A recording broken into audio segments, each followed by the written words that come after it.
Stop manually transferring money and start building wealth on autopilot with Fidelity's recurring payments feature. First, log into your Fidelity account on your computer or mobile device. Once you're logged in, navigate to the Accounts and Trade tab at the top of the page. Click on it.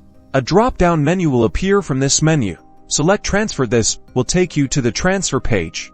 Now, look for the Recurring Transfers tab and click on it. This is where you'll set up your automated payments. In the Transfer From section, select the bank account you'll be using to fund your recurring payments. You can add a new bank account here if you haven't already. Next, in the Transfer To section, choose the Fidelity account you want the funds to be deposited into, such as your brokerage account or Roth IRA. Now, decide how often you want these payments to occur. Fidelity offers options for daily, weekly, bi-weekly, or monthly transfers. Select the frequency that best suits your investment strategy or bill payment schedule. Enter the dollar amount you want to transfer each time. Make sure this amount fits your budget and investment goals. Choose a start date for your recurring payments. Fidelity will automatically begin transferring funds on this date and according to the frequency you selected. Finally, review all the details of your recurring payment schedule to ensure everything is correct. Once you're satisfied, click Review, then Confirm to activate your automated payments. Now you can relax and watch your investments grow.